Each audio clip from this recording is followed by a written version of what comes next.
How's it going, everyone? It is Andre Williams, the founder of the Hard Gainer Academy.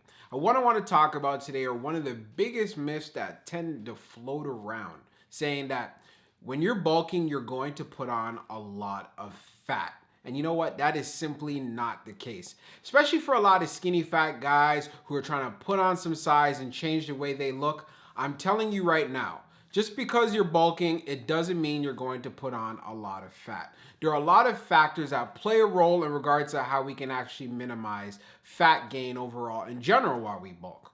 So one of the first things you really want to look out for is that you have a calculated approach. Don't just eat a lot of food or don't do the seafood diet and think you can eat everything in your way because you're trying to put on some size. That type of approach will make sure that you will get fat and it will happen sooner rather than later.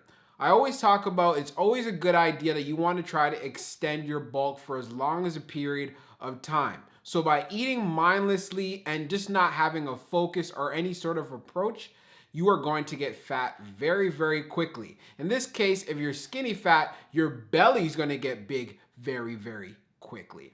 The second thing is making the right adjustments. So if you know, okay, well, let's say, for example, you're eating a bit more food than you were eating the week before and you put on a pound. You're like, all right, I put on a pound. What is my goal? Do I want to gain 4 pounds? All right, so we already know that you got to put on a pound every single week. So stay to that standard, stay to that adjustment. Let's say, for example, you hit a plateau. Now you know you got to eat a little bit more food. By doing this, it is calculated. You actually have some sort of a plan in place and you're making adjustments when need be. When you're bulking and you have no approach whatsoever, I'm going to give you experience that I went through. I remember when I was eating all sorts of junk food. This is when I was in my 20s. And I was like, yeah, I could eat this, I could eat that, and so on. And then my energy levels were affected. So if my energy levels are going to be up and down because I'm not eating the greatest, that's going to affect my performance in the gym. I'm not going to be as strong. And if I'm not going to be as strong, what's going to happen? That's going to have an impact on my potential to actually build quality muscle. So these are one of the things we really want to look at. Outside of putting on weight very quickly when you're bulking mindlessly, we also got to look at the fact of what the effects does it have on your energy, the way you feel. Is it going to make you feel more lethargic? There's a lot of foods that you eat and you just feel tired and exhausted afterwards.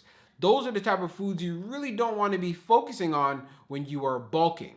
Instead, you want to be focusing on foods that are nutritious, right? Have a lot of nutrients in them.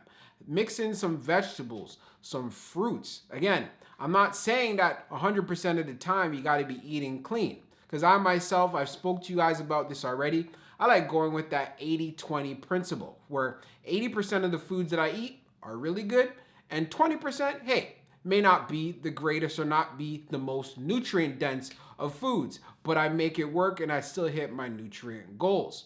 So by having that flexible approach, it will keep you sane. And a lot of times this will happen, especially when your appetite starts revving up and you see yourself, you're able to eat more food. You're going to be like, hey, I can eat this and I'll be perfectly fine. But you know what? That's just not the case. And it gets even worse as you get up there in age. So right now, I am in my mid-30s. And I'm going to tell you right now, when I do a bulk, it's a completely different approach to when I do a bulk when I was in my 20s.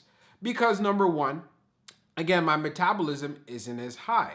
I'm not even as active as I used to be as I was in my early 20s, right? So these are some of the things that we got to look at. We have more stress going on in our lives as we age as well. A lot of things going on.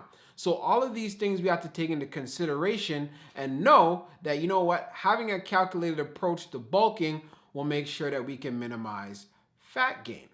Another thing is, if you are training inside the gym and you're not making progressive gains in strength, then you know you are eating already in a caloric surplus, you're already eating more food than you burn in a day, and you're still not building any strength, then there's a hidden problem there that needs to be addressed. Whether you're not eating enough protein. Or maybe, hey, you might be one of those people where you feel like you're eating a lot, but you really aren't, right? So these are where tracking and being able to monitor things and see, wait, you know what? What's the rhythm? What's going on? What's the pattern? What has changed?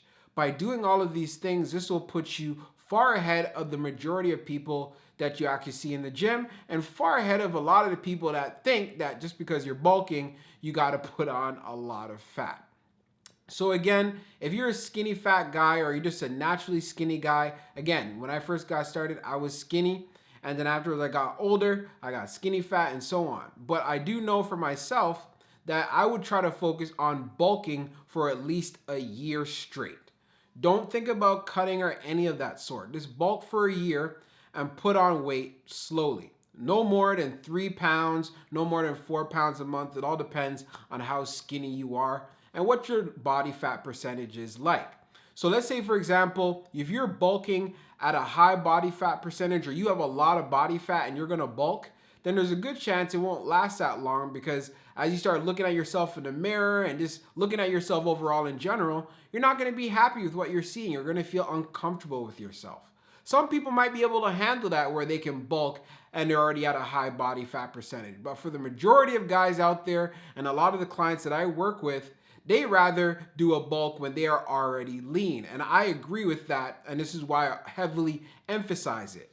Get lean and then start bulking up. Or if you're already skinny, then you can start bulking up. And then you can have that goal where you can put on an extra 30 to 40 pounds. And if you are a beginner, to aim to put on 30 to 40 pounds in 1 year of lifting consistently and making sure that you're eating continuously in the sense where you're going to be putting on weight, which is a max of the 30-40 that I mentioned, then you're going to put on some quality size.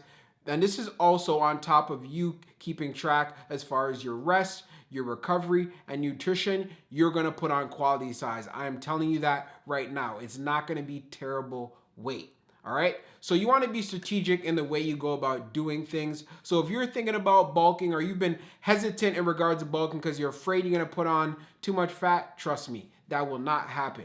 If you have any questions in regards to bulking and putting on some quality size so you don't end up getting fat, then by all means, you can send me a message and I'll be more than willing to help you out. Hope you guys enjoyed this video and you found it helpful, and I'll be talking to you soon. Peace out.